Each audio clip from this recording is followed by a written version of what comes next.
Muito bem, senhores. Vamos falar então hoje da nutrição do esportista. Chamei aqui o pessoal, eles vão ir entrando conforme puderem, né? Mas a gente já vai iniciar e vai ficar gravado. Quem não puder estar aqui nesse horário vai poder assistir depois.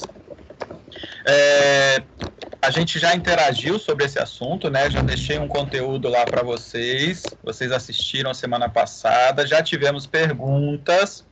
Respondi algumas ali que apareceram. E agora vamos conversar sobre a nutrição do esportista. Me avisaram aqui que não está aparecendo para vocês o slide. Está aparecendo? É só para a Regiane ou para todo mundo não aparece o slide?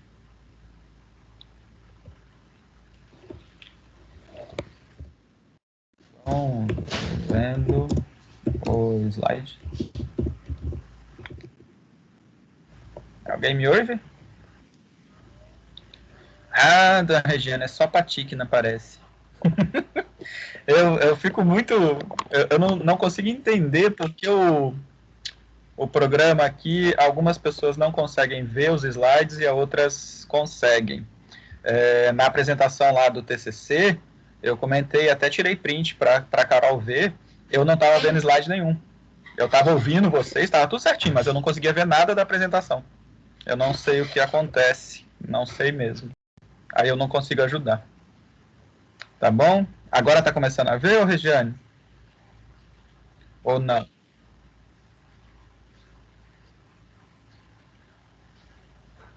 Deixa eu ver. Não ainda? Poxa, eu não entendo mesmo, eu não consigo nem imaginar o que pode ser para resolver. Porque se fosse alguma configuração minha aqui da reunião, ninguém ia ver.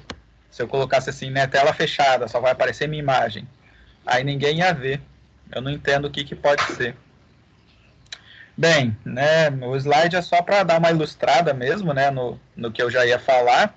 E de qualquer forma fica gravado depois, então, se você quiser dar uma assistida com as figurinhas. Tem o arquivo? Tem, já vou mandar então o arquivo para vocês. Vou mandar ali no WhatsApp, vai. Deixa eu ver.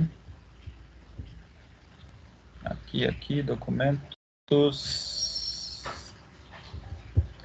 2020, segundo semestre, ETEC, planejamento alimentar remoto, atletas remoto.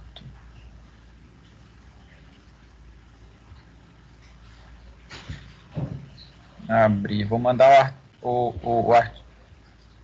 mandei o arquivo lá pelo WhatsApp, então, que aí dá para tentar acompanhar.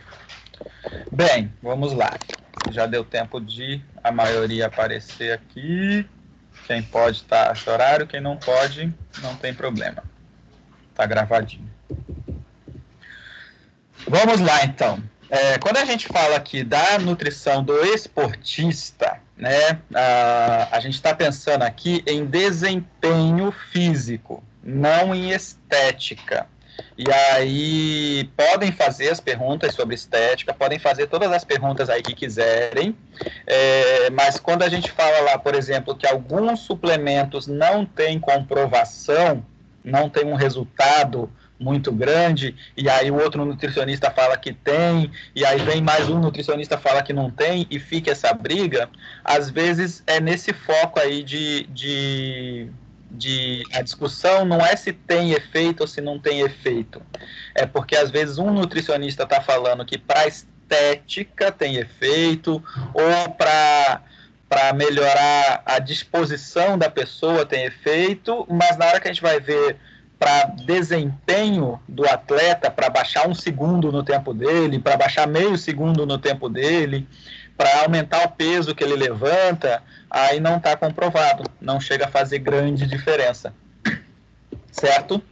Então aqui a gente vai focar no desempenho.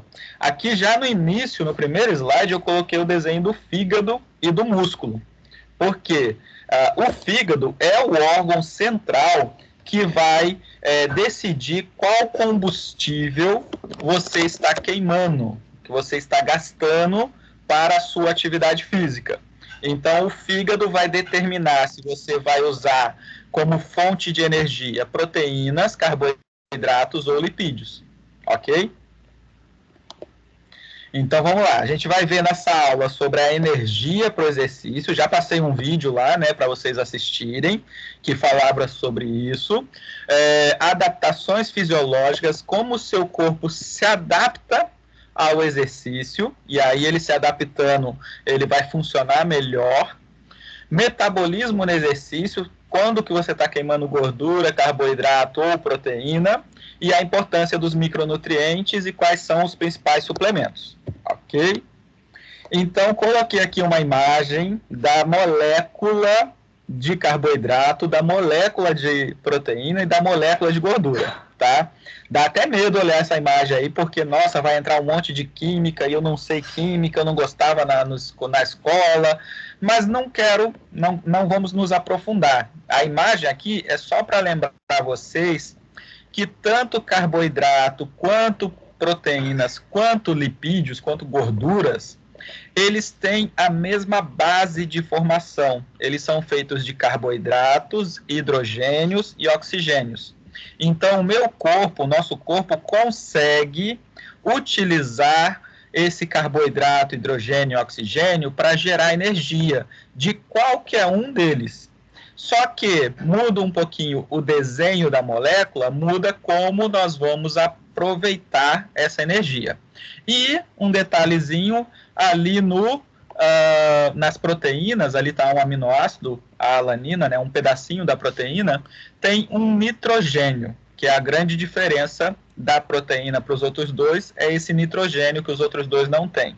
Mas o nitrogênio não é importante para gerar energia. Na verdade, ele fica sobrando e é até ruim.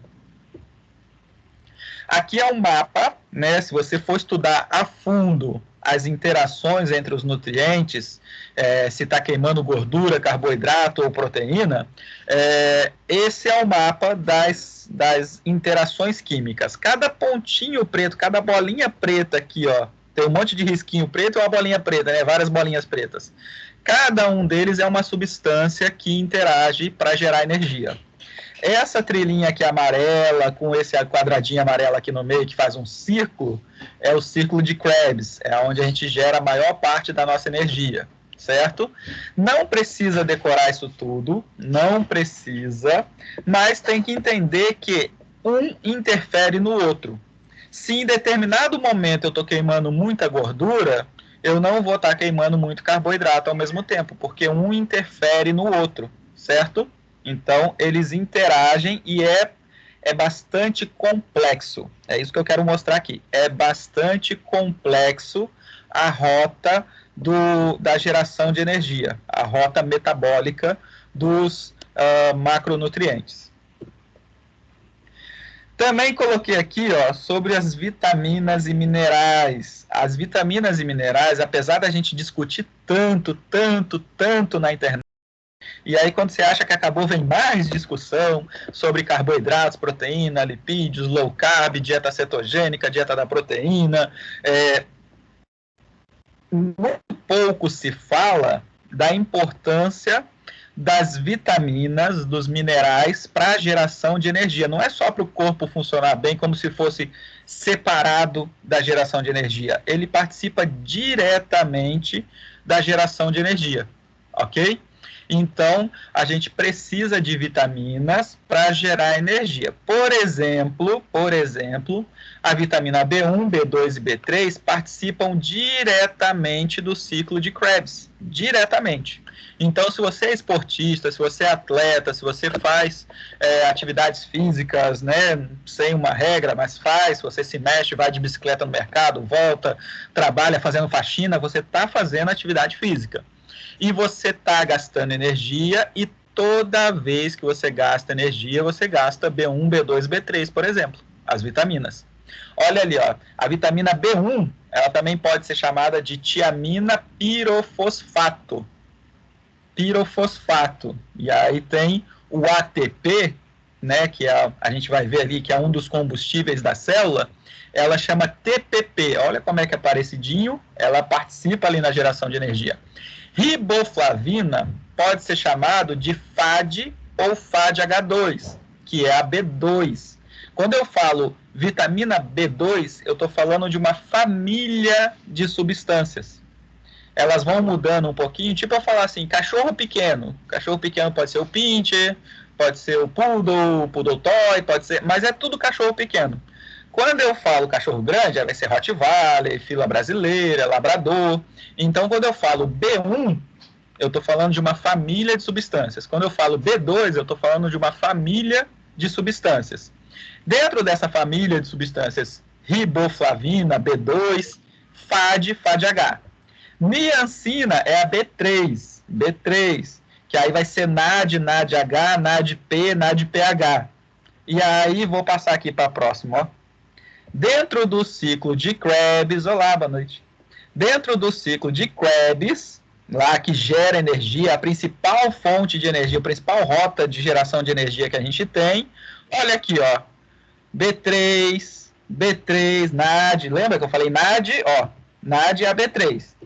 Dentro do ciclo de Krebs, para ele acontecer, eu preciso da B3. Para ele acontecer, eu preciso da B2, ó, FAD-H2. Preciso NAD, NAD+, ó, ATP, ADP, ó. ADP é a adenosina difosfato, ATP é a adenosina trifosfato. E esse fosfato pode vir da onde? Olha aqui, ó, tiamina pirofosfato, ó, AB6. Pirodoxina, que é piridoxal fosfato. Olha o fosfato indo para lá e para cá, e ele participa do ATP, que é como a gente transporta, como a gente mobiliza energia no nosso corpo. Então, além de pensar carboidratos, proteínas, lipídios, olá, o pessoal tá entrando ainda na aula. Além dos carboidratos, proteínas e lipídios, além dos macronutrientes, temos que pensar os micronutrientes. Toda vez que o ciclo de Krebs acontece, eu utilizo B1, B2, B3, B6, ok? Então, os macronutrientes, né, carboidratos, proteínas, lipídios, eles vão virar diretamente energia, e os micronutrientes, o cálcio, o ferro, o potássio, o magnésio, as vitaminas B1, B2, B3, vai tudo participar também da geração de energia. Eles não viram energia, mas eles participam e fazem a regulamentação, né? Fazem a regulação do nosso metabolismo. Para o nosso corpo funcionar bem, para gerar energia bem, preciso de micronutrientes também. Qual que é a diferença entre os macronutrientes? Todos eles viram energia. Os carboidratos, eles são muito simples de serem absorvidos, digeridos, a gente digere eles muito rápido e absorve muito rápido.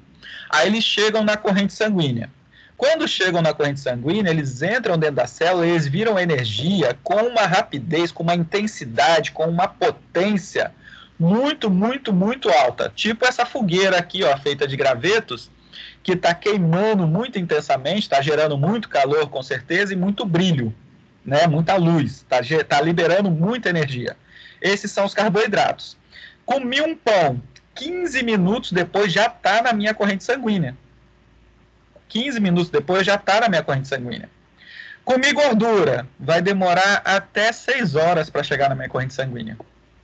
Demora, e ela libera energia devagar. Comi proteína, vai demorar umas 4 horas, 3 horas para chegar na minha corrente sanguínea, tá? Porque demora para digerir, absorver, transportar até o sangue e a célula conseguir utilizar. A gordura vai liberar energia também, mas vai liberar de forma menos intensa e mais duradoura. Ela vai durar muito tempo, essa energia. Tem muita energia. Cada molécula de gordura tem muito mais energia do que cada molécula de carboidrato. E as proteínas, elas vão poder gerar energia nas emergências, mas aquele nitrogênio que não vira energia, aquele nitrogênio vai ficar sobrando, ele vai virar amônia, e vai virar ureia, e vai virar urina. Ele tem que ser transportado, né, para poder ir embora. Durante o exercício, ele pode ser aquele exercício anaeróbio, aquele da glicose, aquele que é muito, muito, muito, muito intenso, muito mesmo. Aquele que geralmente a pessoa até prende o fôlego para fazer, né? A pessoa vai lá levantar um peso, ela quase não respira enquanto ela está fazendo o exercício, porque esse exercício ele não precisa de oxigênio imediato. Ele consegue gerar energia sem a quantidade adequada de oxigênio. Também um velocista, ele não prende a respiração por completo, mas ele não consegue captar todo o oxigênio necessário para aquela quantidade de energia. E isso vai gerar uma complicação para o corpo não aguenta ficar nesse ritmo super intenso muito tempo, ele vai gerar energia muito, muito, muito rápido, sim, mas vai gerar muito calor, o seu corpo vai esquentar demais, e vai gerar um ácido lácteo dentro do seu músculo. Então, vai gerar uma substância ácida dentro do seu músculo que vai gerar aquela dor intensa de cãibra, né? Não aquela cãibra que você está sentado e do nada dá cãibra, uma cãibra de exercício, de queimar energia e gerar ácido. E aí vai doer e você vai ter que parar. Isso é um mecanismo de defesa, o corpo, esse calor todo e esse ácido lácteo faz você parar, obrigatoriamente, e aí o corpo consegue voltar para um estado mais normal, onde capta oxigênio na quantidade certa para gerar energia. Tá? Ele é insustentável por longo período, esse exercício. Tá? E aí, assim, não é uma decisão do atleta, não é. Então, a pessoa treinou durante 4 anos, foi para a Olimpíada, está correndo, e faltando 2 segundos para chegar na largada, ele não aguenta, ele cai no chão de dor, porque o ácido no músculo dele está intenso demais e ele não consegue. Será que ele não queria aguentar mais um pouquinho? Queria muito, mas não dá. Amadores, né? Amadores assim, não no sentido de estar fazendo errado ou fazendo ruim, é quem não compete, quem não ganha a vida com o esporte, né? Ele se dedica, ele treina, mas ele não ganha a vida dele com o esporte, ele é um esportista amador. E aí ele vai ter esse nível de intensidade de treino, às vezes, ele não vai chegar no nível tão, num sacrifício mental, numa força de vontade tão grande quanto um atleta, realmente um atleta olímpico, que tem que baixar para ele a diferença de meio segundo, né, a diferença de milésimo, às vezes, dependendo do esporte, faz a diferença entre a medalha ou não. Então, alguns suplementos, alguns tipos de treinos são especiais para esse atleta profissional, que ganha a vida com isso. Esse ácido lácteo, né, foi gerado lá no músculo. Ó, estou fazendo exercício intenso.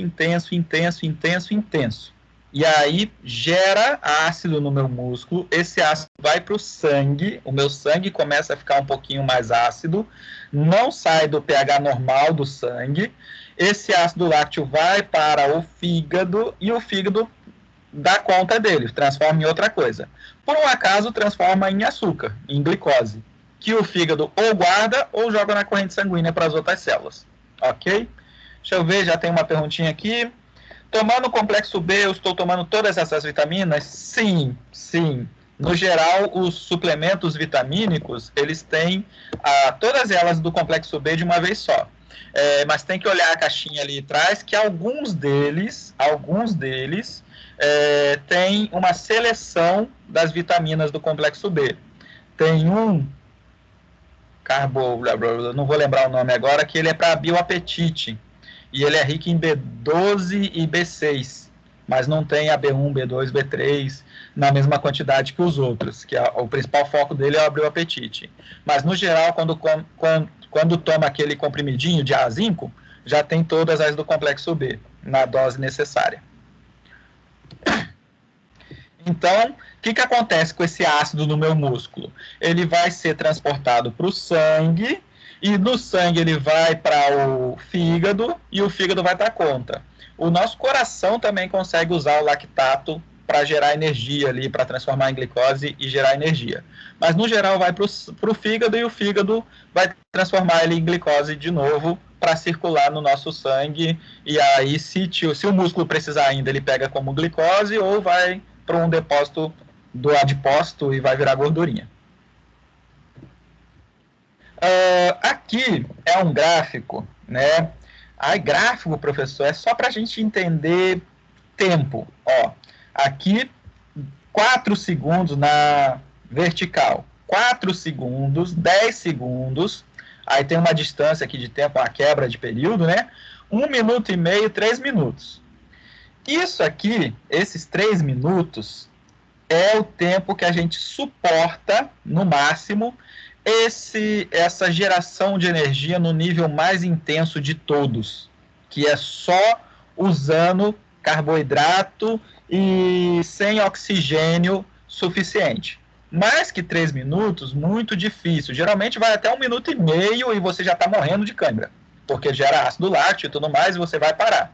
O atleta, o esportista, ele vai ter adaptações no corpo dele para ter mais enzimas que transportam o ácido lático, para eliminar essa barreira do ácido lático, e aí ele vai durar um tempinho a mais, além de 1 minuto.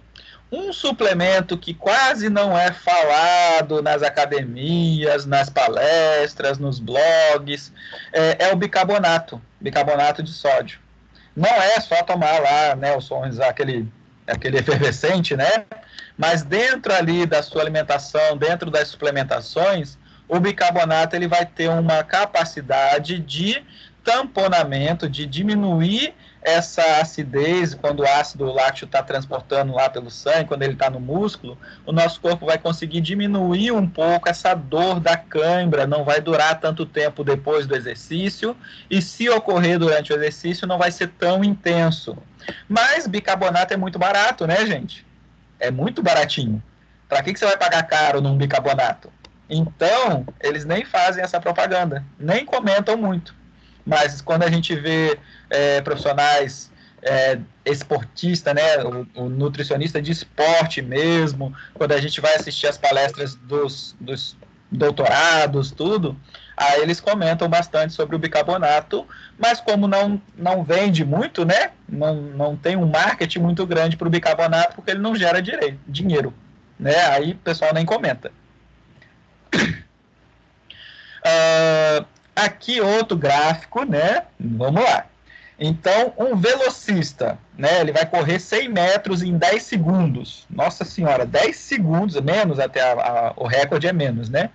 Esses primeiros 10 segundos de exercício não gasta nem carboidrato, nem gordura e nem proteína. Mas vive do que então, professor? Do ATP que já estava pronto. Já estava pronto já, esse ATP. Já estava ali correndo no seu sangue uma energia. E aí gasta essa energia muito rápido. 10 segundinhos, 15 segundinhos de exercício, nem chega a fazer cosquinha no carboidrato. 0% carboidrato, 0% proteína, 0% gordura. Ok? Aí um nadador ou um esportista, um exercício que dure de 1 a 3 minutos, no máximo de 1 a 6 minutos. Ok? Não, perdão. 1,3 minutos a 1,6 minutos. 400 metros, por exemplo, nadando. E aí vai gastar 90% carboidrato, 5% gordura e 5% proteína. Ok? Por que 5% proteína e 5% gordura? Porque eles não estão fáceis de usar. Quem está mais fácil de usar é o carboidrato. Deixa eu ver outra pergunta aqui.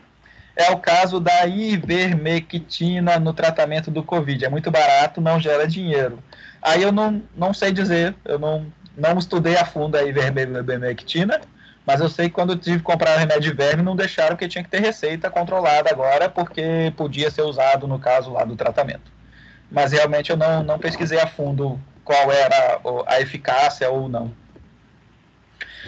Mas também, se for muito barato, não gera interesse em fazer propaganda mesmo. Então aqui, no exercício muito rápido, muito rápido, 10, 15 segundos, não gasta nem carboidrato, nem gordura, nem proteína, gasta só a energia que já estava pronta. Já estava pronta. O ATP é a energia que já estava pronta. Quando vai durar um pouquinho mais, mas é muito intenso mesmo, vai gastar 90% carboidrato, 5% gordura, 5% proteína. Essa proteína é a que já estava livre, já estava quebrada. No nosso sangue está circulando para lá e para cá aminoácidos livres. Bem pouquinho, mas tá. E aí esses que estavam livres, o nosso corpo consegue queimar. Agora, quebrar a proteína, né, ela estava inteira, ir lá, quebrar, colocar disponível no sangue, entrar na célula e gerar energia, demora. Então, esse exercício muito rápido nem usa proteína. Gordura tem circulando no nosso sangue? Tem. Aí, a que tiver circulando já, a que tiver livre, sabe quando faz exame de sangue e está com triglicérides alto? É a gordura do sangue, a gordura que está circulando ali que pode virar energia. Já está livre, já está circulando, ele usa. Só que não tem muita. Então vai participar com 5%. Quando é um exercício mais prolongado, aí vai ter que ser menos intenso, né? Ninguém corre intensamente durante 15 minutos, 20 minutos. Quando é mais prolongado, aí vai gastar carboidrato. Exercícios em geral gastam carboidratos. Toda vez que você fica ofegante, toda vez que você começa a ficar, muda a sua respiração, você começa a ficar para fazer o exercício, está gastando carboidrato mais do que gordura. Quando você está sentadinho aí em casa assistindo a aula, né? Você está com a respiração normal, está conseguindo falar, está conseguindo cantar, aí não está gastando mais carboidrato, está gastando mais gordura. Geralmente a gente fica 60% gordura, gastando gordura, 30%, 20% carboidrato, certo? Tá livre ali, gordura, gasta gordura. Tá livre proteína, gasta proteína. Só que o que fica mais livre é carboidrato. Então, gasta carboidrato. Professor, eu estou fazendo jejum intermitente. Faz 6 horas que eu não como nada. Faz 10 horas que eu não como nada. Aí não tem carboidrato livre. Não tem. O seu corpo já ativou a quebra de gordura. Já está circulando gordura. E vai gastar mais gordura, porque já estava circulando. Fui fazer exercício intenso durante o jejum. Durante o jejum, para gerar energia intensa, a gente vai usar corpos cetônicos. Não é exatamente a gordura em si, são os corpos cetônicos. A gente vai falar deles já já. Limitantes do exercício: a captação de oxigênio. Limitante, né, a sua respiração, quanto que você consegue aproveitar de oxigênio. Limitante do exercício: acúmulo de ácido lácteo. Limitante do exercício: a temperatura do corpo, ok? Então, para melhorar o desempenho do atleta, a gente pode usar manobras ou substâncias que mexam com esses limitantes. Por exemplo, tem um hormônio chamado eritropoetina, que é produzido nos rins, e ele melhora, ele aumenta o número de hemácias, o número de células que transportam oxigênio no sangue. Então, você toma esse hormônio, depois de alguns dias, algumas semanas, você tem o sangue com mais oxigênio, porque aumentou o número de transporte. É como se chegasse a temporada aqui e aumenta o número de pessoas trabalhando de Uber. E você chama o Uber, ele vem rapidinho. Você chama o Uber, menos de 3 minutos ele está lá, porque tem muito mais Uber circulando. A eritropoetina faz circular muito mais hemácias. E aí melhora o transporte de oxigênio. É considerado doping no Comitê Olímpico. Tá? Nos esportes olímpicos é considerado doping. Outros esportes não consideram. No Brasil, considera tudo que é considerado doping para as Olimpíadas é considerado para todos os campeonatos. Ok? Então você vai lá, campeonato de vôlei no Brasil. Tudo que é doping na Olimpíada é doping no campeonato de vôlei no Brasil. Campeonato de futebol. Tudo que é doping na Olimpíada é doping no campeonato de futebol do Brasil. Nos Estados Unidos, não. Nos Estados Unidos, a liga de basquete, a liga de futebol americano e a liga de beisebol, que são os 3 maiores esportes dele, a liga de hóquei no gelo também, não considera algumas substâncias que o Comitê Olímpico considera doping, eles não consideram. E aí os atletas usam porque realmente melhora o desempenho e, no geral, não faz mal, a não ser que você tenha uma predisposição, ok? Então, essa eritropoetina, por exemplo, é um hormônio utilizado em quem tem problema renal, pode ficar diminuído.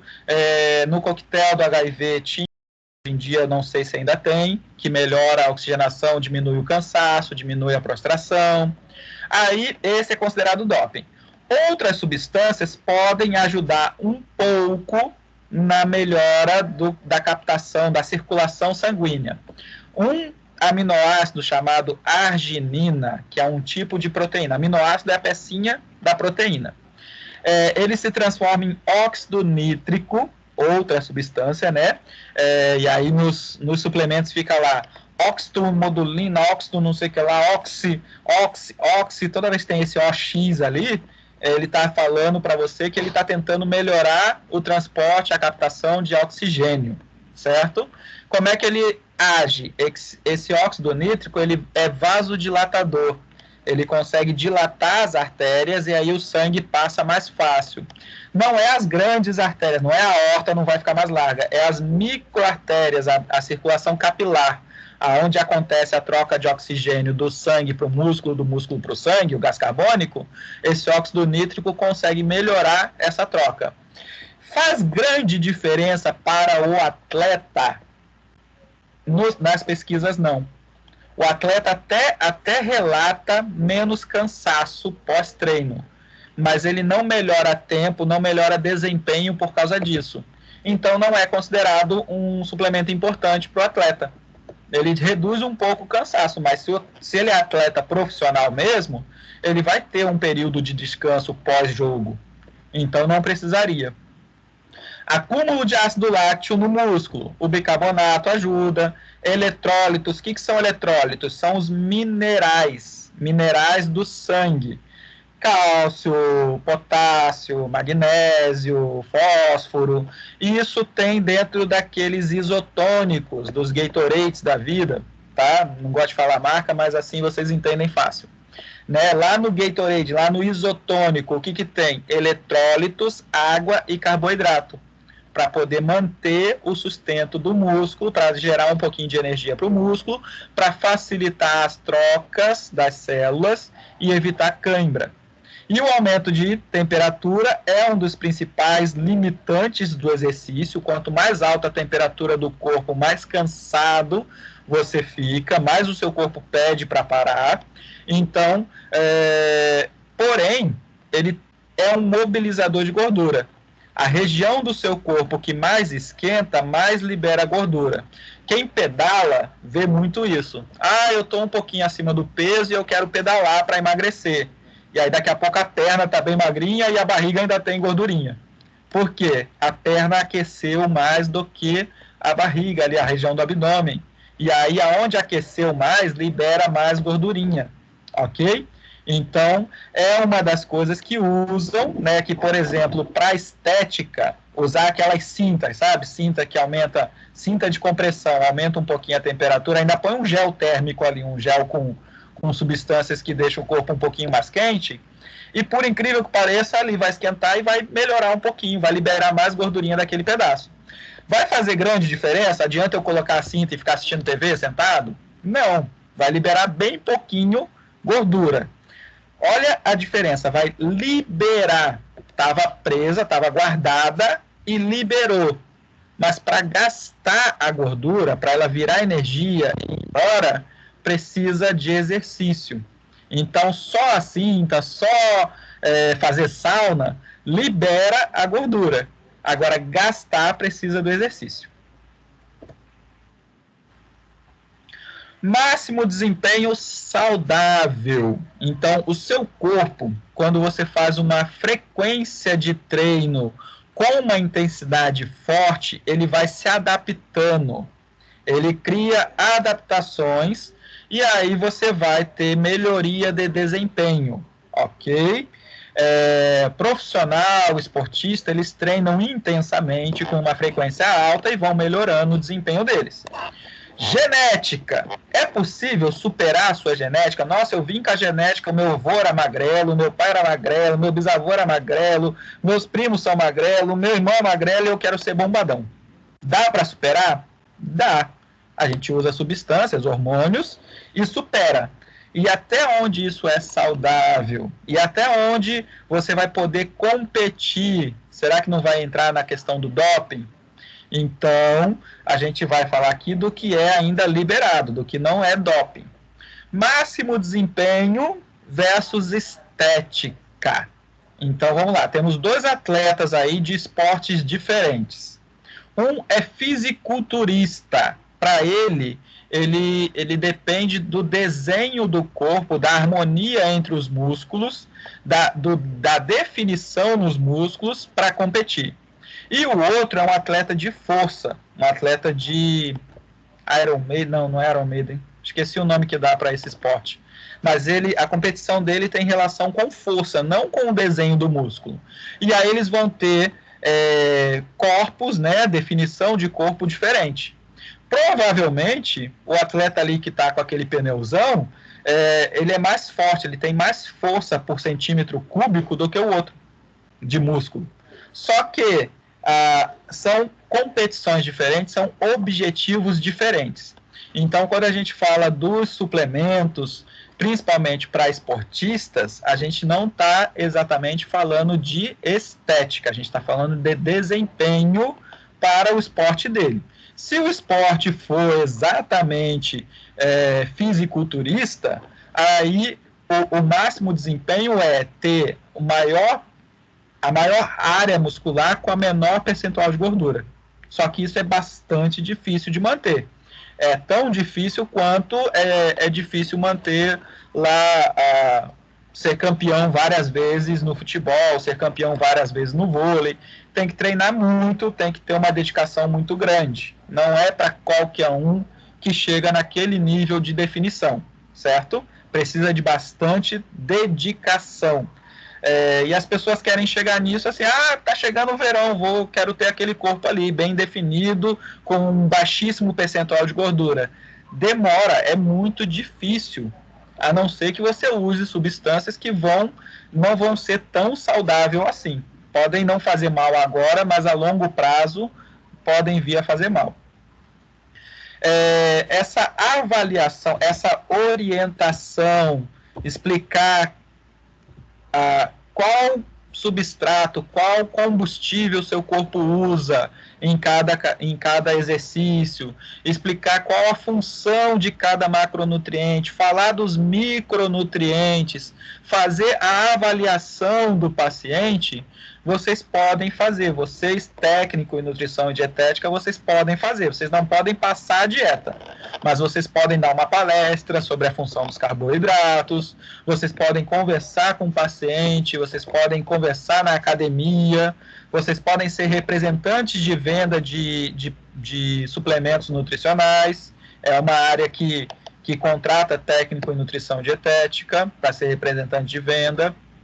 E aí, dá para superar o limite genético? Dá, tanto é que muita gente usa essas substâncias, os hormônios principalmente, para superar a sua própria genética, ou para obter um resultado mais imediato, ok? Se a gente pegar aí os atores da antiguidade que faziam o Hércules e comparar com os atores de hoje, você vê que os de hoje superam em muito o perfil físico dos atores de antigamente, porque hoje em dia temos muito mais recursos para aumentar a massa muscular.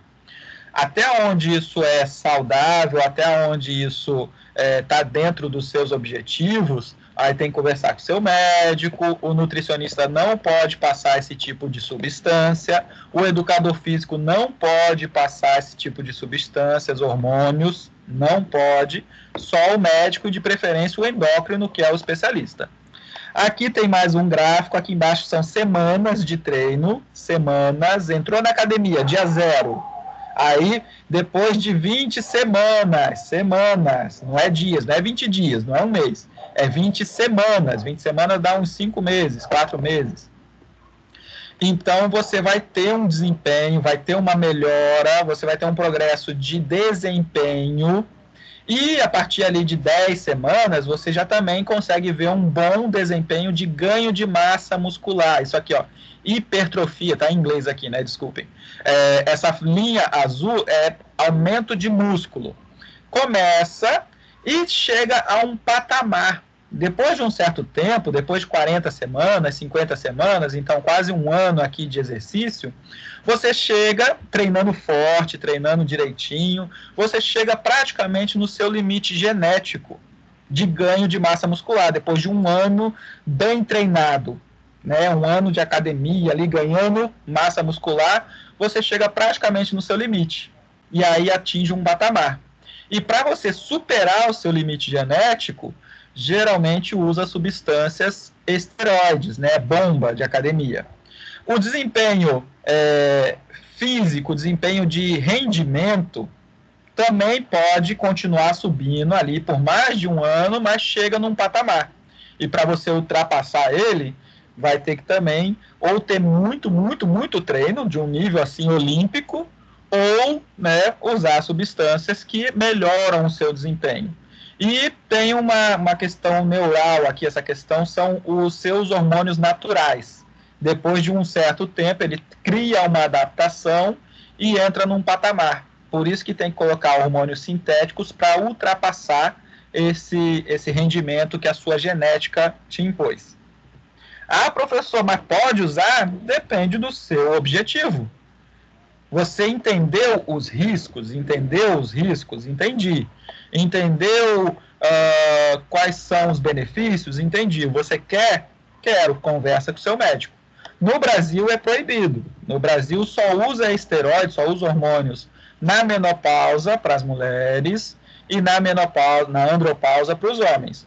Ou no caso de uma doença grave, ou se você tiver baixos níveis desses hormônios. Fora isso, não pode prescrever só para desempenho esportivo, só para estética, não pode.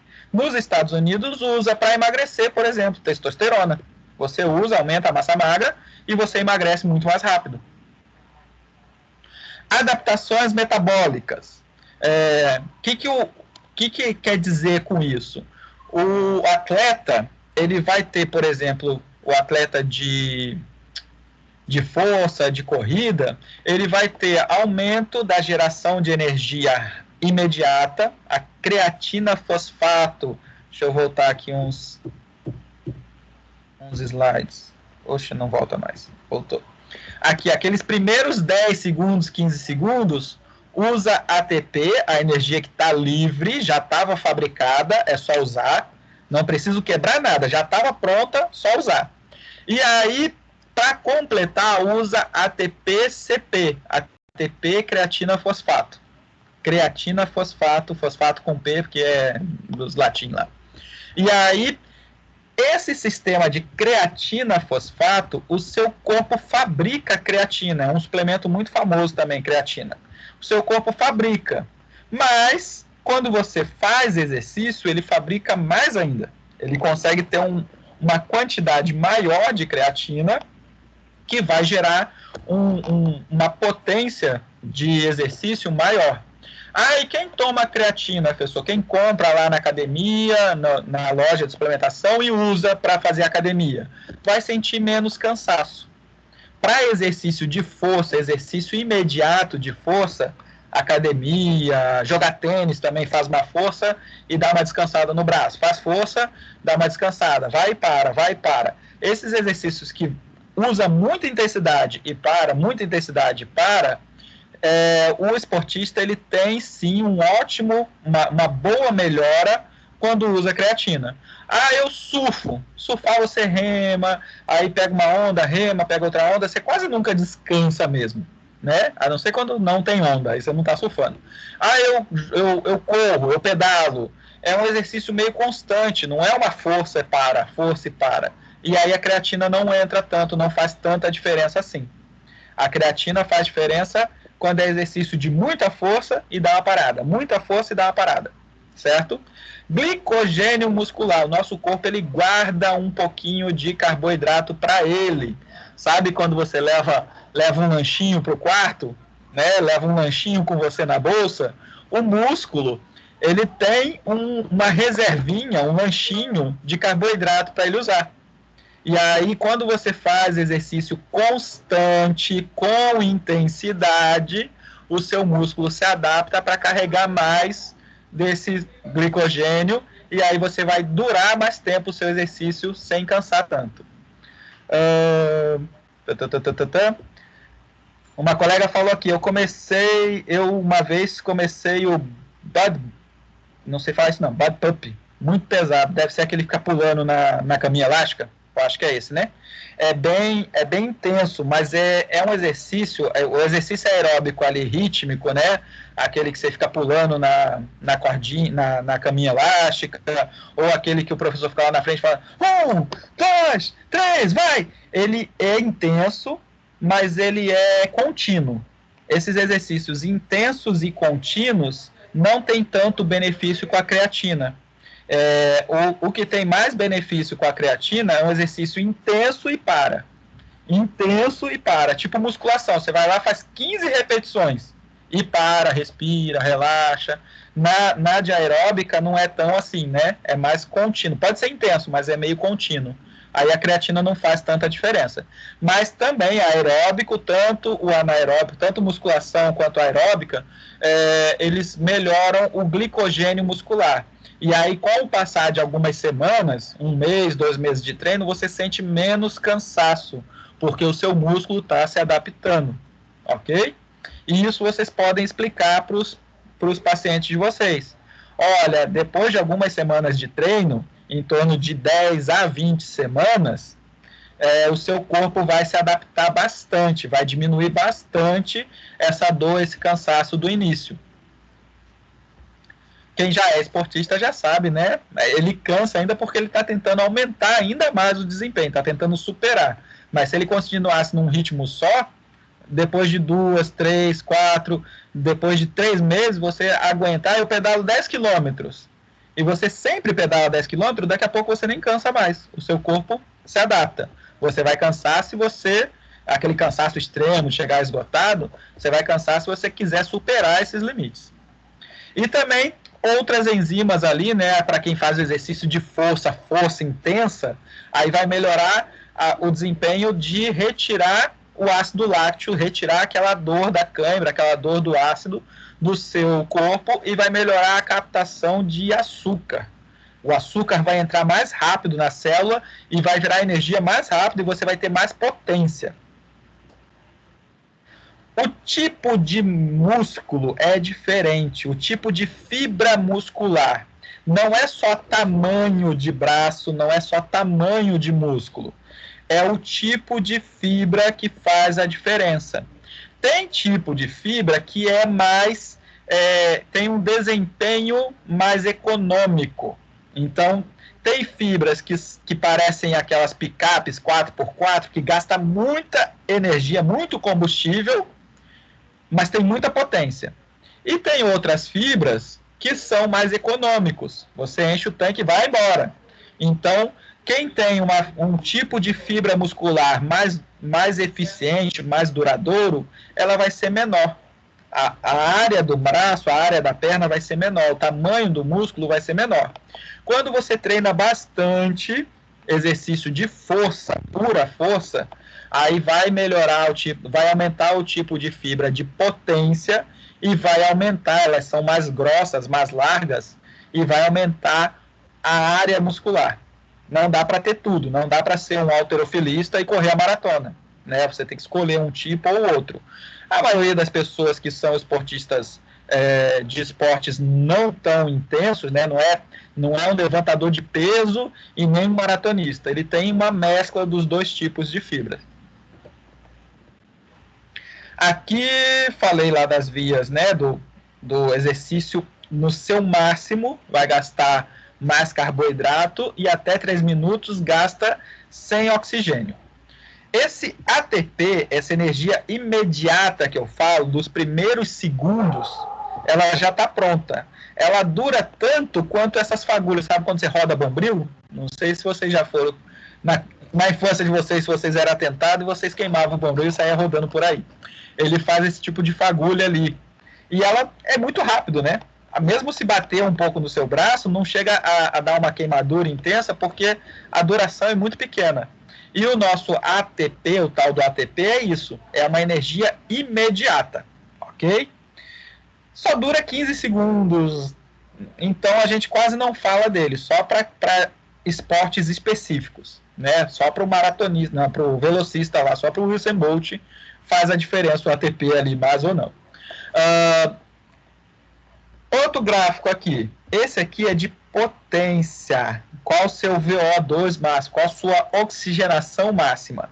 Aqui, ó, na horizontal, esse 0, 20, 40, 60, na horizontal, é o quanto você fica sem fôlego, vamos pôr assim. Quanto mais sem fôlego você ficar, quanto mais ofegante, quanto mais aquele exercício tira o seu ar, mais carboidrato ele está gastando. Olha o azulzinho aqui, carboidrato subindo. Quanto mais sem fôlego você fica, mais carboidrato aquele exercício está gastando. Professor, mas eu faço exercício em jejum. Eu estou fazendo jejum intermitente, eu estou fazendo a dieta low carb, eu estou fazendo a dieta da proteína, cetogênica, então eu não vou ter carboidrato. O que o meu corpo vai usar? Vai usar corpos cetônicos. Quando não tem carboidrato e faz exercício intenso, gasta corpos cetônicos, que vêm principalmente da gordura. Só que o seu corpo não gosta muito, não. O seu cérebro nem gosta muito. Mas é uma adaptação, né? Lembra que eu falei que o exercício adapta? O seu corpo vai se adaptando. Se você manter, se você tiver esse ritmo de vida durante um tempo, você vai se adaptar e vai sentir menos cansaço, menos dor de cabeça, menos vontade de comer fora do horário, mas tem que ver quanto feliz você está com isso. Se cabe no seu estilo de vida. E ao contrário ali, né, quando o exercício é menos intenso, menos ofegante, você vai estar gastando mais gordurinha. Quanto maior a intensidade do exercício, mais consumo de carboidrato. Gordura, agora aqui, ó, é tempo, não é mais ofegante. É quanto mais tempo dura aquela atividade. E aí percebam, ó, carboidrato é o vermelhinho, a gordura é o mais escuro ali, ó. Percebam que em 20 minutos de exercício, o seu carboidrato já foi embora. E aí você vai gastar gordura. Por isso que falam que você só gasta gordura depois de 20 minutos de exercício, começa a gastar gordura. Não é isso, a gente está gastando desde o início. Só que gasta pouco, por quê? Porque tinha carboidrato sobrando. Quando tem carboidrato no sangue, o músculo prefere carboidrato. Sempre que tem carboidrato livre, o músculo prefere carboidrato. Tinha carboidrato que você comeu, você almoçou, macarronada, e tem carboidrato no seu sangue. Ela foi absorvida e está circulando. Antes de acabar o prato, em 15 minutos, a primeira garfada já está entrando no seu sangue. E aí você comeu, descansou um pouquinho e foi correr. Foi correr, tinha carboidrato circulando, você foi gastando.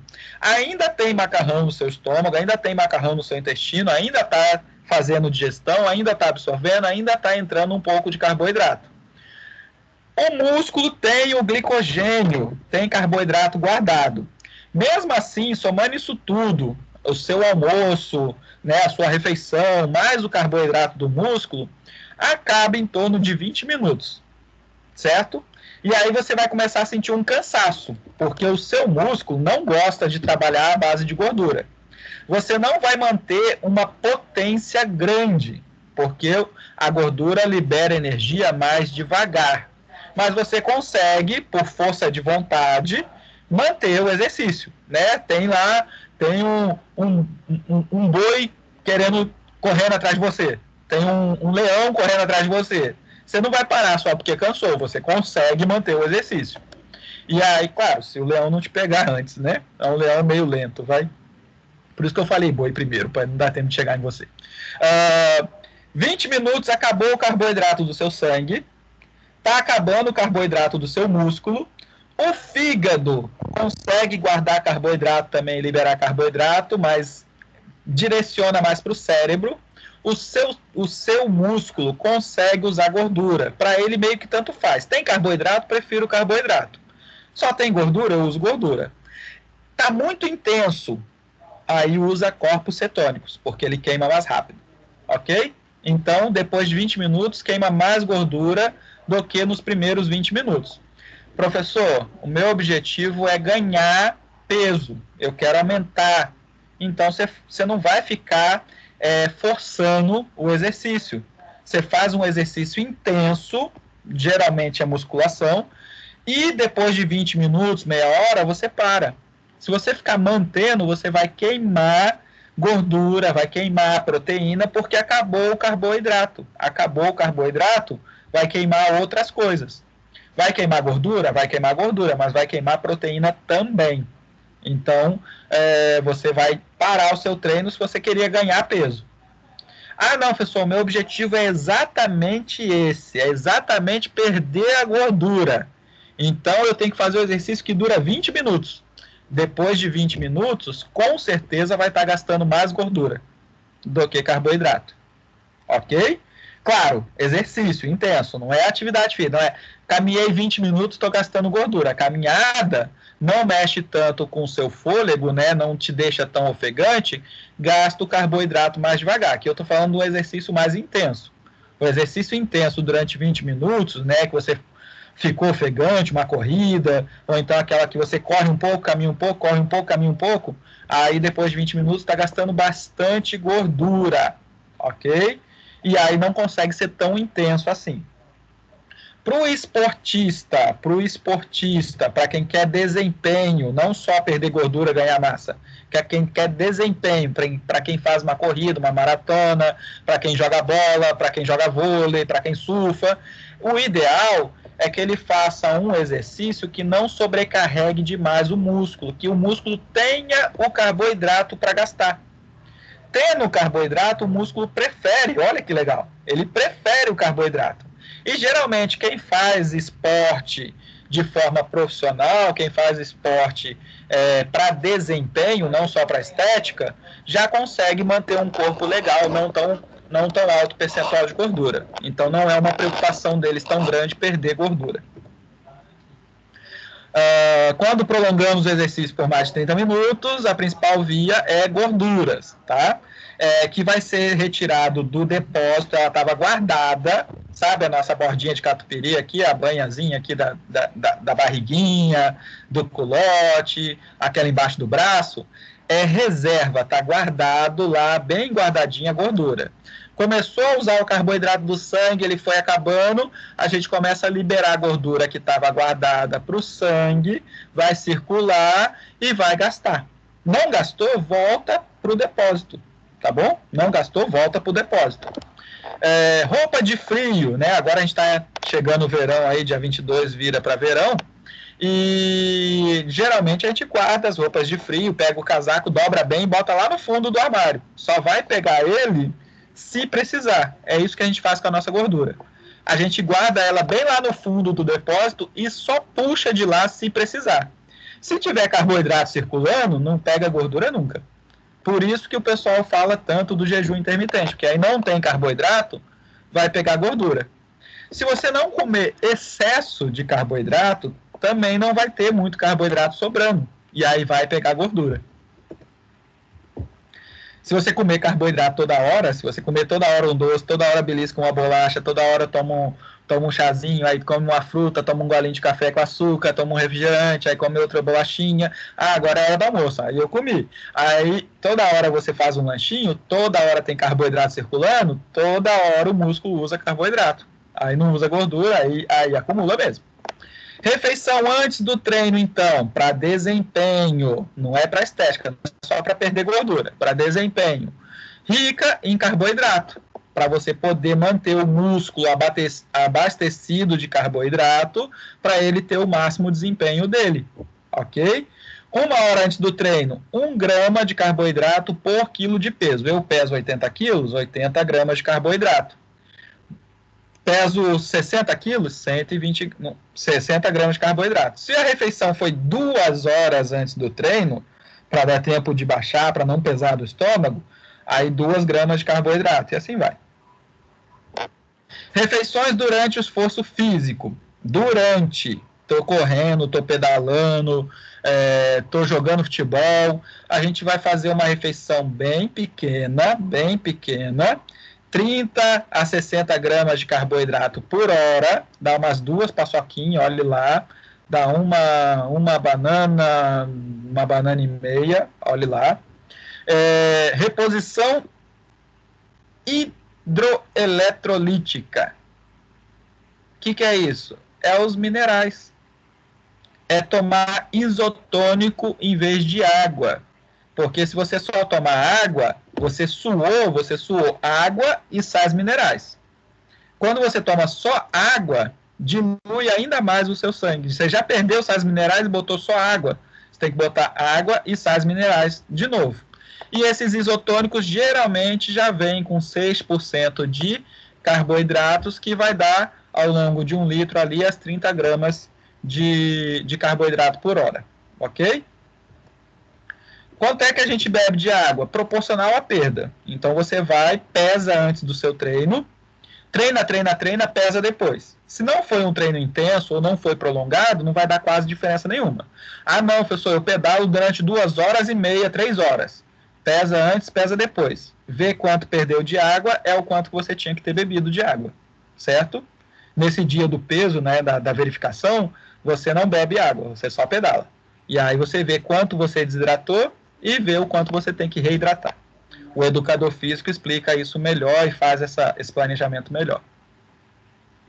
Refeições pós-esforço, né, depois do treino, para desempenho, não para estética, para desempenho. Uma refeição imediatamente após o esforço físico, contendo proteínas e contendo carboidratos. Carboidratos, 1 grama por quilo de peso a cada 2 horas. Não é só a refeição logo depois do treino. As próximas refeições vão te ajudar. Essa primeira refeição geralmente vai só repor a energia do sangue ali, a que está circulando. E aí a próxima refeição, além de repor a do sangue, vai também repor o depósito de glicogênio, aquela que o músculo guarda para ele, sabe? Vai repor o depósito de glicogênio. E aí as próximas vão conseguir ali, talvez, virar gordura, se você treinou forte e queimou muito carboidrato, certo? Professor, meu objetivo é o seguinte, é baixar percentual de gordura. Eu quero perder gordura. Então você treina. Para treinar, você precisa de energia. Para treinar forte, você precisa de energia. Então, pode consumir carboidratos, pode consumir proteínas, e você vai gastar essa energia durante o seu treino. E aí ela não vai virar mais gordura, certo? Professor, mas eu quero gastar a gordura. O momento do treino, a hora que você está treinando, fazendo exercício forte, não é o objetivo naquela hora gastar gordura. O objetivo naquela hora é trabalhar o corpo para ele se adaptar. Se você conseguir fazer um treino forte, o seu músculo vai se adaptar e depois, quando você estiver descansando, você treinou durante 2 horas aquele dia, sobrou 22 horas no dia, não sobrou? Durante as outras 22 horas, o seu corpo vai estar queimando as gordurinhas, porque você criou uma adaptação. A gordura que você liberou, que estava guardada, que acabou liberando durante o exercício, ela vai circular durante um tempo, por até 24 horas, para ser queimada. Não queimou, guarda de novo. Mas então, no momento do treino, principalmente o treino forte, o treino intenso, precisa carboidratos. É o que o músculo mais gosta, é carboidratos. Então, você pode fazer uma refeição. Professor, todo dieta, mas eu queria tanto comer o pudim de leite condensado. Todo dia que eu vou lá na padaria tem um pudim de leite condensado. Eu queria comer. Come antes do treino. Come e sai para pedalar, sai para caminhar, vai nadar, vai para academia. Não vai comer o pudim de leite condensado inteiro, né? Vai comer um pedaço devagar, saborear. E aí matou a sua vontade e você vai treinar, vai queimar aquele carboidrato, vai queimar aquela energia. Pessoal, não estou nem aí para o pudim de leite condensado, eu quero comer picanha, eu quero comer churrasco. Come antes do treino, porque aquela energia vai entrar e vai ser gasta. Não vai virar gordurinha no fim do dia. A proteína e a gordura demora mais para digerir e absorver. Então não precisa ser assim, acabei de comer, sair correndo. Almocei picanha e vou pedalar 1, 2 horas da tarde, né? Almocei meio-dia, vou pedalar 2, 3 horas da tarde, aquela energia que está entrando da picanha está sendo revertida para o meu exercício. Lembra, se o carboidrato, se a gordura, se o aminoácido estiver circulando no sangue, a célula gasta. Ele não gasta o que está guardado. O que está guardado demora. Pós-treino, então, para desempenho, uma refeição imediatamente após. E aí mais outra refeição 2 horas depois, mais outra e assim vai. Para desempenho. Para estética, para perder gordura, você pode deixar passar um tempinho. Fez o exercício?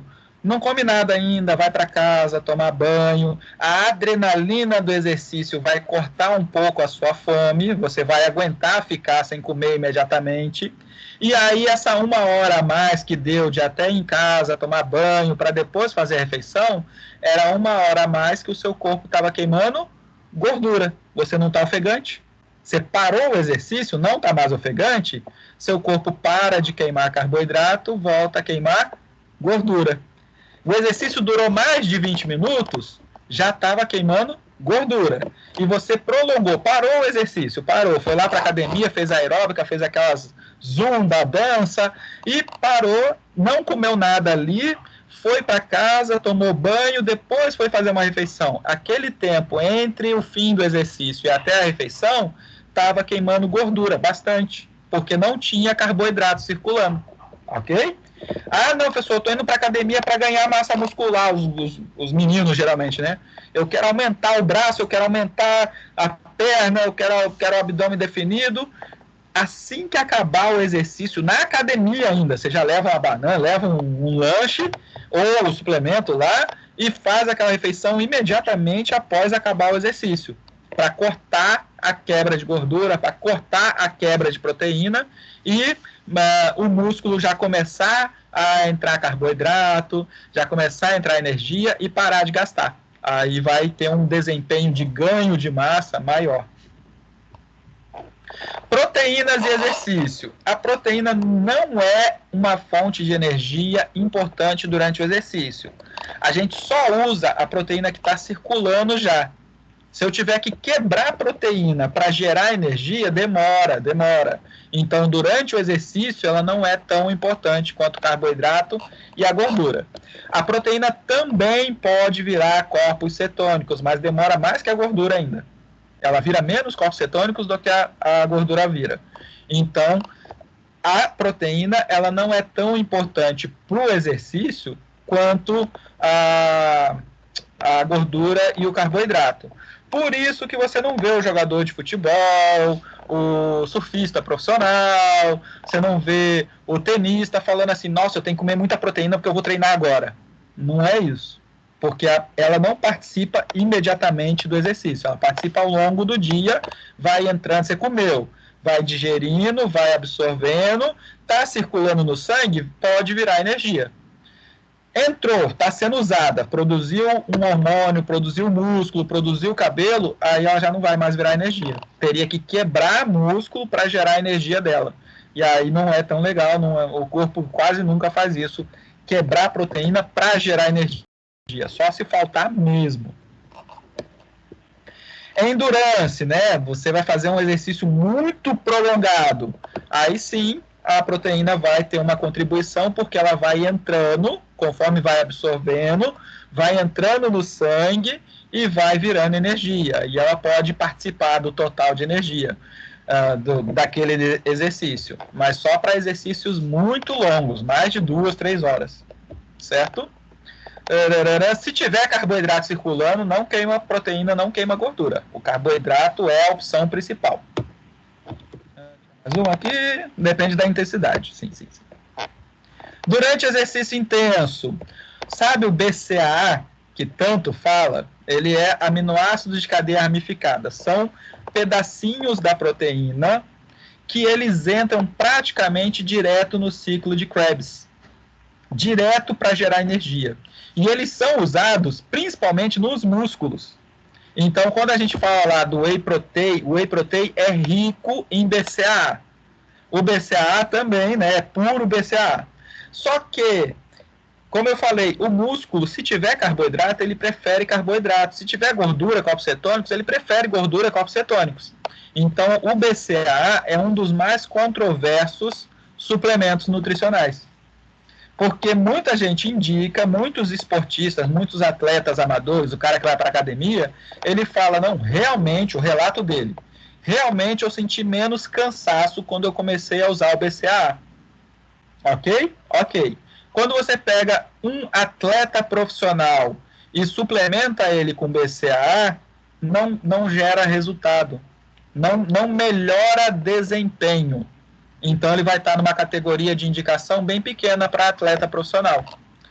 Agora, na academia, o pessoal relata né, eles falam, tem uma boa relação com o BCAA. Nossa, eu comecei a tomar o BCAA, eu me senti menos cansado depois do treino. Ok, faz mal, não faz mal. Mas é um dinheiro, o custo, quanto você paga pelo BCAA é alto. Geralmente é mais caro do whey protein. Mais caro do que o whey protein. Se você fosse tomar a mesma quantidade de proteína em whey protein e em BCAA, sai mais caro em BCAA, porque ele é isolado, é mais difícil de fabricar. E o benefício não é tão grande. BCAA, aminoácido de cadeia ramificada, é muito fácil de conseguir na dieta. Tem na carne, tem no leite, tem no ovo. Seu corpo fabrica BCAA. E aí, fabrica não, peraí, não fabrica não. Você come facilmente, mas come muito facilmente. Tem no arroz, no feijão, tem na carne, tem nos ovos, tem no leite. Então, seria um investimento não compensatório. É a maior crítica que a gente tem aí, certo? Alanina e glutamina são outros dois aminoácidos, duas pecinhas de proteína que são vendidos isoladamente como suplementos nutricionais. Esses suplementos nutricionais, eles fazem grande diferença para quem está com o consumo baixo, quem está devendo, quem está com, precisava disso aqui e está comendo menos do que precisava. E aí você suplementa, tem um benefício grande. Se você não estava precisando, não adianta encher o pote, transborda. O que vai acontecer? Vai virar ureia. Você vai virar urina. Você vai colocar para fora. Tem um porquê de usar, e principalmente para pacientes acamados em hospital, faz uma grande diferença, alanina e glutamina. E aí a gente chega na questão aqui, ó, os suplementos, né, eles são nas mais variadas formas, cores e tamanhos ali, mas eles originam, eles foram estudados primeiro no paciente hospitalar. E aí você pega o paciente hospitalar, deitado numa cama, sem fazer exercício, super emagrecido. Então ele está em déficit, ele estava abaixo do ideal. E você suplementa, ele estava comendo menos do que precisava. E você suplementa, você alcança o nível certo, ele ganha massa muscular, ele ganha peso, deitado numa cama, sem fazer nada, sem fazer exercício. E aí você pega, nossa, se isso fez bem para o cara, se ele ganhou massa muscular deitado, sem fazer nada, imagina eu que faço exercício. Só que não é bem assim. Se você já tinha um nível bom de massa muscular, se você já consumia tudo que você precisa em proteína, em aminoácido, em BCAA, em glutamina, em creatina, se você já tinha o seu limite alcançado, não adianta ultrapassar. Vai transbordar o pote e você vai urinar isso tudo fora. O seu rim, o seu fígado destrói o excesso, manda para o rim e o rim joga fora. Certo? Precisa? Não precisa na maioria dos casos. Pode fazer diferença? Pode. Mas olha aqui um detalhe. Vamos lá. Uma análise feita em um laboratório nos Estados Unidos com 634 suplementos, 634 diferentes suplementos, né, das marcas mais usadas, mostrou que quase 15%, 14,8%, eram batizados, eles continham substâncias que são consideradas doping. Então não era só o suplemento, não era puro whey protein, não era puro BCAA, não era pura creatina, não era pura alanina, tinha uma mistura com hormônios, com bombas, anabolizantes, esteroides, inibidores de apetite, que é para a pessoa compra dessa marca e vê uma grande diferença. A diferença é que ela está tomando bomba e não sabe. E realmente faz uma diferença enorme. Tomar testosterona, fazer uso de anabolizante, faz uma diferença enorme. Só que tem efeitos colaterais. No músculo, ela aumenta a massa muscular. Agora, nos testículos, causa atrofia dos testículos. Causa inibição do apetite sexual. Causa crescimento de pelos nas mulheres, vai crescer como se fosse barba. E nos homens, na verdade, causa obstrução do folículo capilar. Começa a deixar careca. Causa engrossamento das cordas vocais, e aí vai começar a falar meio grossão, assim, tipo ogro. Aí você pesa, conversa com seu médico e pesa qual o seu objetivo e se você aceita esses efeitos colaterais. Aí o médico prescreve e você utiliza. Nutricionista não pode, técnico em nutrição não pode, educador físico não pode, tá? E aí está ali a outra pesquisa, ó. 500 usuários de anabolizante sem prescrição, constatou que 63% tinha atrofia sexual, atrofia de testículo, atrofia de mamas nas mulheres, insônia crônica e 24%, um quarto deles, tinha disfunção erétil, né? Tudo bem, não é a pior coisa do mundo, né? O cara tentar 4 vezes e conseguir só uma, conseguir 2, conseguir 3, falhar uma, não tem problema, não é o fim do mundo, acontece. Mas o quanto você está disposto a entender esses efeitos colaterais e realmente vale a pena esse ganho de massa muscular para você ter efeitos colaterais sérios, insônia, tem crescimento do músculo cardíaco e pode gerar complicações cardíacas depois.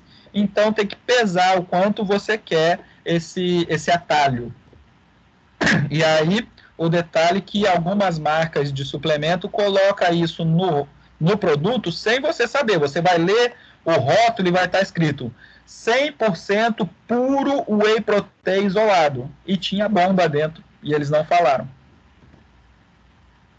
E aí, pegando aqui, não é os nutris falando, são os médicos do esporte. Não é o educador físico, não é o nutri, é o médico do esporte. O cara que fez especialização em medicina do esporte, ok? Um consenso, a diretriz brasileira, o que fala? Visando hipertrofia muscular, atletas ou não, né, o amador ou o profissional, teriam suas necessidades atendidas com o consumo máximo de 1,8 gramas por quilo de peso dia de proteínas. Ok? Quanto que precisa de proteína? 1,8 grama por quilo de peso. Vamos arredondar para 2. Eu peso 80 quilos, eu preciso de 160 gramas de proteína. Dá para alcançar com a dieta. Olha ali, ó.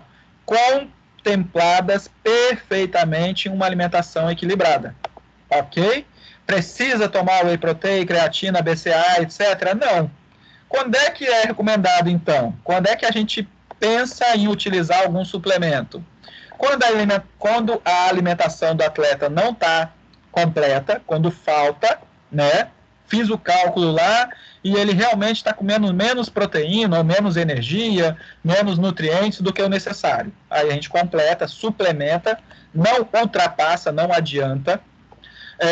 Quando a rotina desse atleta é muito puxada, tá impedindo uma alimentação inadequada, então o atleta amador, aquele que corre, mas não vive disso, aquele que pedala, que surfa, joga bola, vai para a academia, mas ele não vive disso, ele vive de outra coisa. Então essa rotina, essa outra coisa, estudar, trabalhar, cuidar da casa, cuidar filho, atrapalha uma alimentação adequada. Você não consegue fazer as refeições no horário, não consegue planejar muito. É mais fácil comprar o suplemento? Ok, pode usar, não tem problema. mas não precisa. É só porque é mais fácil. É para comodidade, é para facilitar o transporte. Poxa, eu saio de casa de manhã, vou para o serviço, do serviço eu passo na academia, faço minha academia, vou para a ETEC, vou para o meu estudo, e não dá tempo de ficar preparando marmita, levando lanche, pensando na questão, na logística de comida. E aí eu levo o suplemento que é mais fácil. Ok. Não é necessário, mas facilita. Faz mal? Não faz mal. Só se você tiver um problema grave de rim ou de fígado, ou se você tinha uma predisposição genética muito para ter esses problemas de rim ou de fígado. Fora isso, o seu corpo dá conta. É um alimento, esses suplementos são alimentos que foram processados para facilitar a digestão, facilitar o transporte. Raramente eles vão fazer mal, a não ser que você use quantidades absurdas, muito absurdas mesmo, ou se você está usando substâncias, né, não mais suplementos, substâncias que podem ser nocivas. Claro, né, tem lá um limite genético, se você quiser ultrapassar esses limites, depois de um ano de treino intenso na academia, você vê que não está mais ultrapassando limite nenhum, você está no seu máximo. Se você quiser ultrapassar, você tem que conversar com o médico para usar substâncias que facilitem isso, né, que proporcionem isso. A alimentação do atleta, por incrível que pareça, é esse prato aqui, gente. É esse aqui. Por quê? Porque ele tem os vegetais, que vai ter os micronutrientes. Lembra, para gerar energia, gasta vitamina. Para o seu corpo manter o equilíbrio ali de eletrólitos, para evitar cãibra, tem que ter sais minerais. Então, essa parte de vegetais, de saladas, fazer uma alimentação completa é uma parte que garante o desempenho, garante a boa nutrição do atleta. Proteínas, 25% do prato vai ser suficiente para alcançar aquele 2 gramas por quilo de peso dia, que é o que é recomendado. Qual que é a diferença de um atleta para um sedentário em relação a esse prato? A quantidade, a proporção é essa, a quantidade de comida é diferente. Eu tenho 84 quilos, engordei um pouquinho, cheguei a 80 mais um pouquinho, e aí voltei lá a fazer meu pratinho bem organizadinho, com bastante salada, até postei algumas fotos aí para incentivar o pessoal que está no pique, né? Mas o meu prato, se você ver a foto, é um prato bem alto, bem grande. Metade é salada, metade é salada. Metade é salada, repolho, alface, tomate, alto. E do outro lado eu coloquei alto também carne e alto arroz, farofa, feijão, porque eu sei que aquela quantidade é o suficiente para mim. Eu já fiz as contas, já vi que a minha fome se sacia com aquela quantidade. Se eu tivesse no pique de emagrecer bastante, perder bastante percentual de gordura, se eu tivesse com um produto muito estético e não de saúde, eu ia fazer aquele prato mais baixo, mas a proporção é a mesma, ok? Suplementos, quais são os mais indicados para atleta? Não é objetivo estético aqui, atleta. Suplementação nível A, totalmente seguro e demonstra muitos benefícios para o atleta. Cafeína, não é o cafezinho só, gente, cafeína mesmo, né, concentrada, ela vai dar mais disposição, ela melhora a sua adrenalina e não tem um efeito colateral grande, né, a cafeína. Creatina, aquela que eu falei para vocês, que é principalmente para exercício de força. Suplementos energéticos, quando ele não consegue comer tudo que precisa, quando ele treina bastante, então, quando você vai fazer uma refeição cheia de fibra, cheia, né, aquele monte de salada, se você for correr depois, vai ficar pesado o seu estômago, você vai sentir, então, suplementos, eletrólitos, aqueles isotônicos lá, né, suplementos, aquela Gatorade, aquela água com eletrólitos, com minerais, suplementos para substituição parcial de refeições e os suplementos proteicos são indicados para melhora de desempenho de atletas. Para estética é um pouquinho diferente, não é o foco bem aqui hoje. A gente pode falar de estética quando a gente for falar de tratamento de obesidade, que a gente vai falar de todo um contexto da obesidade, E neste contexto vai entrar suplementos mais para estética, que é na aula do semestre que vem, né, em terapia nutricional e gastronomia hospitalar. Suplementos nível B tem relevância, é um bom investimento e está comprovado. Beta-hidróxido butirato, bicarbonato de sódio, eletrólitos para reposição, L-carnitina. Ah, pessoal, mas eu já vi muito nutricionista falando mal desse L-carnitina. L-carnitina, ele é tipo um anzol, um ganchinho, que puxa a gordura para dentro da mitocôndria, dentro da célula. Então, a gordura já tem que ter saído lá nosso depósito, do adipócito, saiu da bordinha de catupiry, foi para o sangue, entrou na célula, e aí a L-carnitina gancha ela para ela poder entrar dentro da célula e virar energia. Tomar L-carnitina e assistir TV não vai adiantar, porque a L-carnitina não vai lá no depósito de gordura buscar a gordura para entrar dentro da célula para queimar na mitocôndria. Ela tem que ter circulado no sangue, entrado dentro da célula, já está dentro da célula, aí a L-carnitina puxa para dentro da mitocôndria. A gente produz L-carnitina, então não seria necessário suplementar.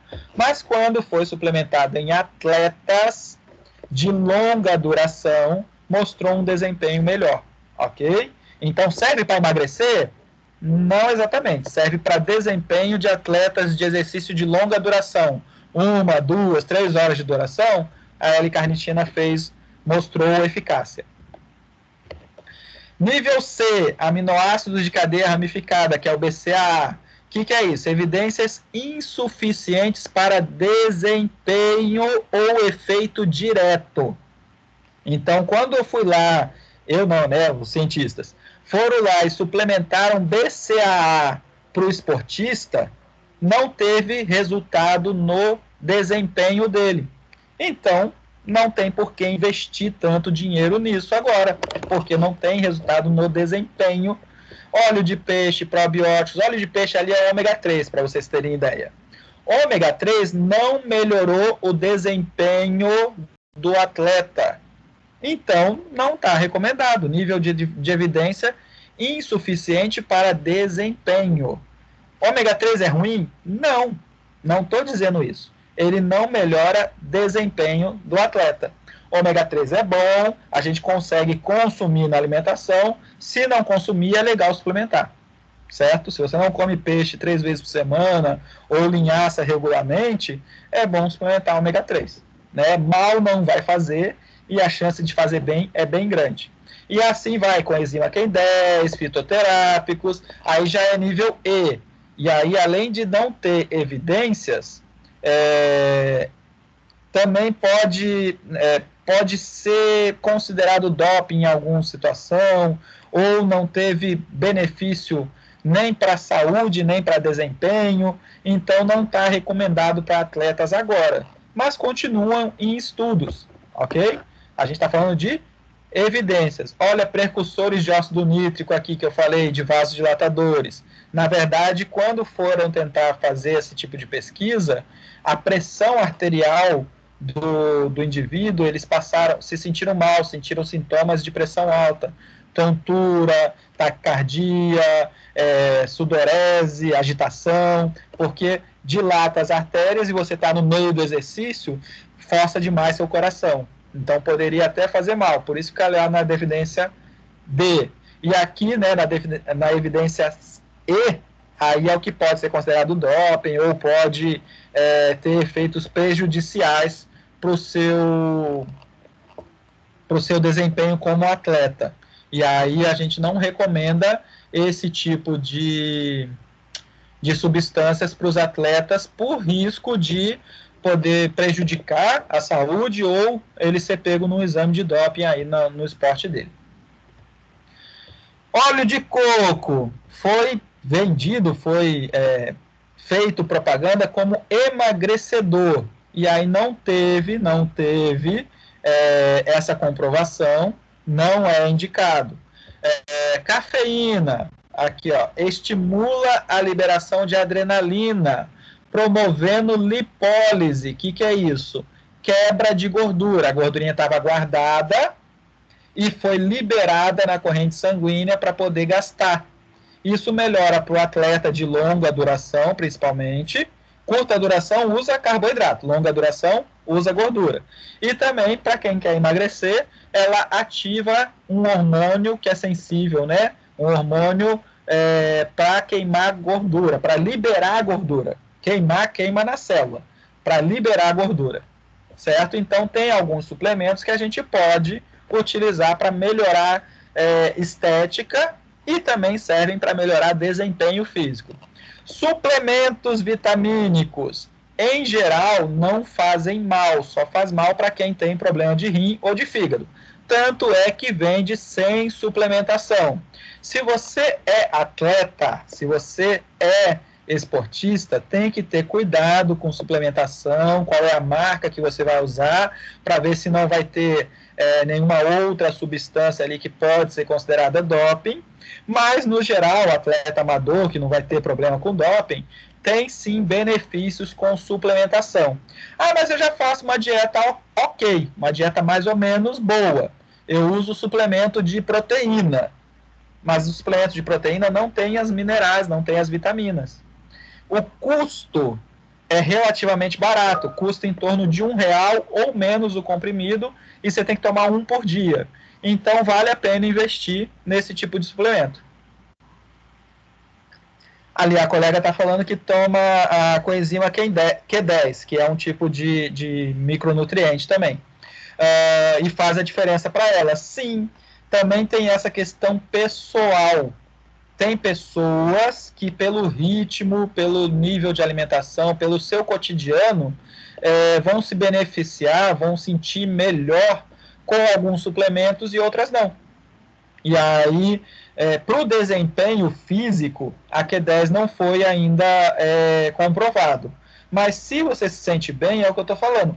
Fazer mal seria muito difícil. Teria que ser um nível assim absurdamente grande. Tipo, para tomar um comprimido por dia, você está tomando 10 todo dia. Aí pode vir a fazer mal. Qualquer substância, né, que você consuma 10 vezes o indicado pode começar a fazer mal. Mas, no geral, não faz mal. Se vende sem receita, não faz mal. Na farmácia, né? Não vai comprar na mão, né? Porque os anabolizantes também o pessoal usa sem receita, mas não compra na farmácia lá direitinho. Comprou na farmácia sem receita, quer dizer que está liberado. O risco de fazer mal é bem pequeno. Comer excesso de proteína não vira músculo automaticamente. Proteína vira energia, que pode virar gordura. Olha aqui, ó, proteína vai quebrar, vai virar aminoácido, vai entrar no ciclo de Krebs, vai entrar no ciclo do piruvato aqui, que é o finalzinho da glicose, ou vai virar acetil-CoA. Essa substância aqui, acetil-CoA, é o que vira gordura. É o ponto inicial para fabricar gordura no nosso corpo, é essa tal de acetil-CoA aqui. Ela pode tanto virar energia, entrar no ciclo de Krebs e virar energia, quanto ser armazenada e virar gordura. E os aminoácidos viram acetil-CoA. Os aminoácidos eles vão entrar em ponto diferente, as proteínas vão entrar em pontos diferentes do ciclo de Krebs ou do ciclo do piruvato aqui. Mas todos eles podem girar esse ciclo aqui, né?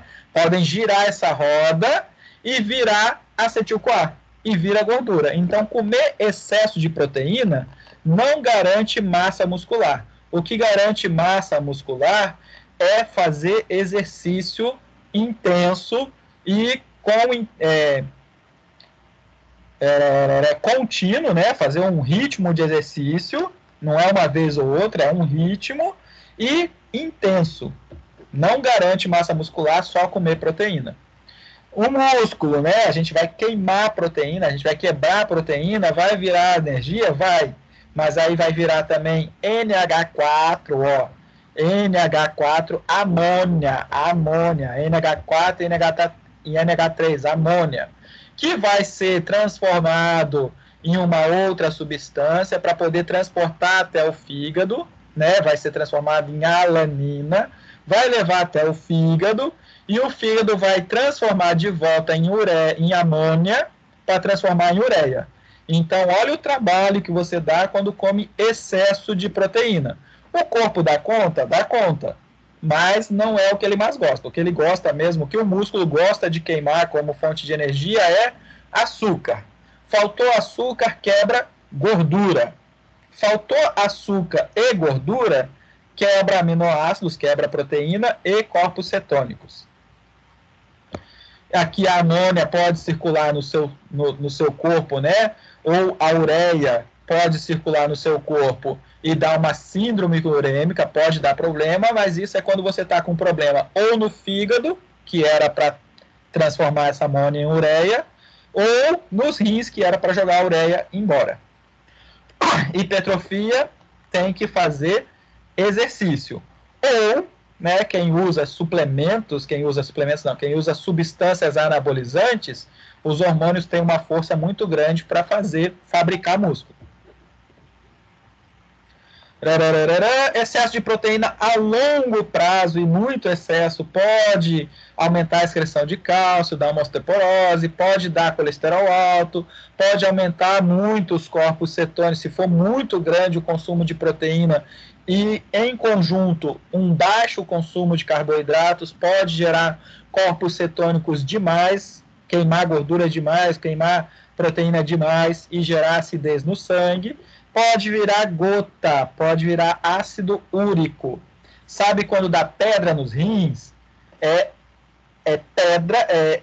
cristais nos rins, pedra nos rins.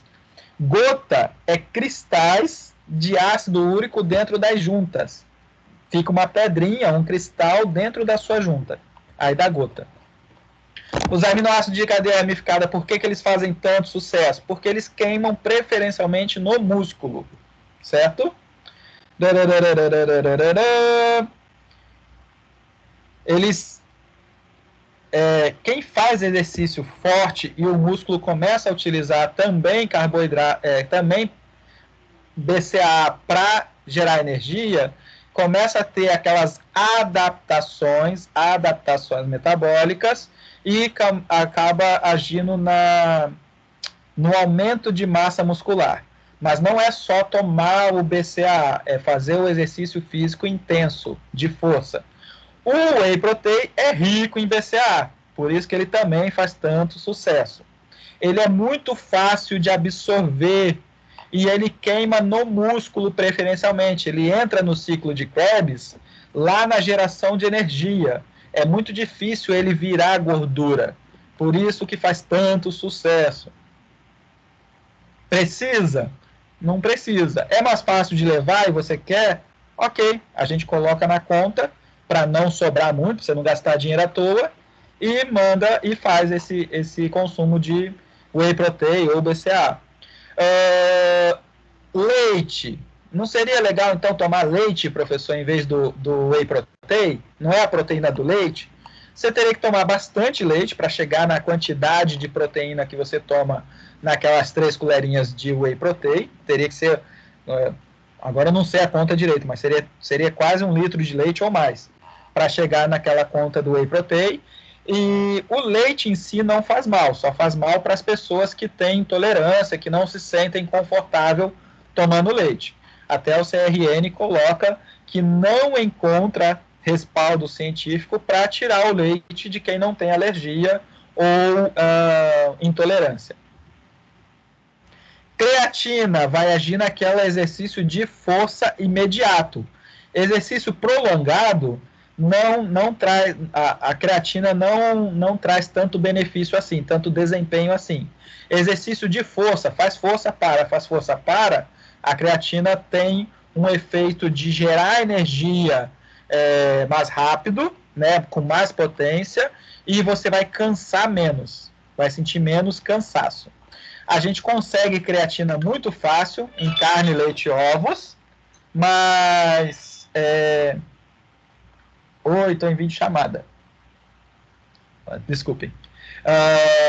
Mas se seu ritmo de vida, né, seu dia a dia, está muito corrido e você não está conseguindo fazer uma alimentação nas horas corretas, levar ovo cozido de manhã, sair de casa de manhã com 5 ovos cozidos para comer na hora do treino, não é tão legal, não é tão higiênico, está fora de temperatura, leva creatina, é para facilitar. Dá para alcançar da alimentação, mas é para facilitar.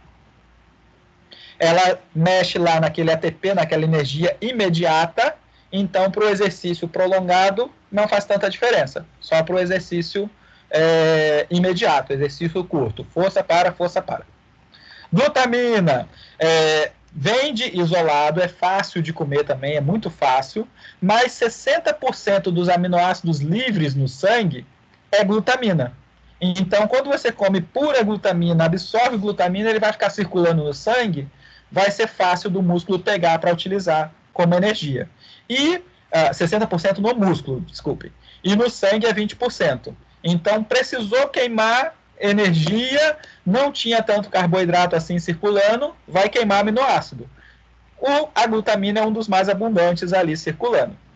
Para paciente acamado, para paciente hospitalizado, faz muito bem a glutamina porque ela participa, ela gera energia principalmente para as células do intestino. O BCA era no músculo, a glutamina é no intestino.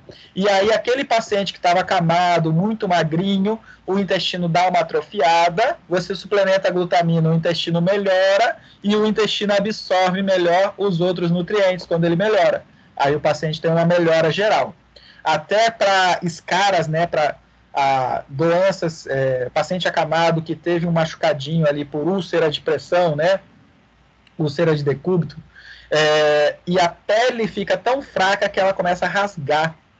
E aí esse rasgo precisa de muita proteína para tampar, não é um corte que vai colar um no outro e fechar. É um rasgo, é um buraco. Precisa de muita proteína. E quando a gente suplementa com suplementos, né, de fácil absorção, que melhoram o intestino, o paciente ganha a massa magra, ele consegue construir pele muito mais rápido, com muito mais facilidade. Saúde a gente cuida, não pode assim esperar perder para cuidar. Então, tem que ter uma parceria entre vários profissionais. Quando a gente vai falar de desempenho físico, a gente fala principalmente do nutricionista e do educador físico. Claro, entra médico ali, entra enfermeiro, entra psicólogo, mas principalmente a gente fala do educador físico e do nutricionista. Quando são bons profissionais, eles não brigam entre si, eles conversam e chegam a um acordo que é o melhor para o paciente, ok? Então, se o seu nutri não conhece o seu professor de educação física, ou o contrário, você faz academia e o cara nunca perguntou de um nutricionista se você passa, ou se ele não te indicou um nutricionista que ele confia, estranho. Porque são duas... é que nem o seu pai e sua mãe não se falar e querer criar o filho. O pai e a mãe são responsáveis por criar o filho. Os dois não se falam, cada um fala uma coisa para o filho e ele fica ali doido. É que nem o nutricionista e o educador físico não se falarem, eles têm que se falar, na minha opinião, tem que se falar, porque os dois estão tratando do mesmo paciente, certo? Muito obrigado, desculpem, falei durante 1 hora e 40 minutos, eu não sei falar pouquinho, gente, perdão. Tem mais alguma pergunta aí imediata? Se não tiver, vai estar gravadinho aqui, podem assistir, se surgir dúvida, pode mandar ali no chat, eu até criei um canal separado aí para esse tema, né?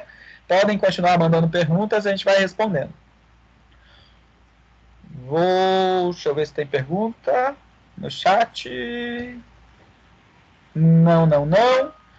Muito obrigado, então, queridos. Eu vou encerrar a gravação, porque já passou da cota, tadinho de vocês. Obrigadão, gente. Boa noite.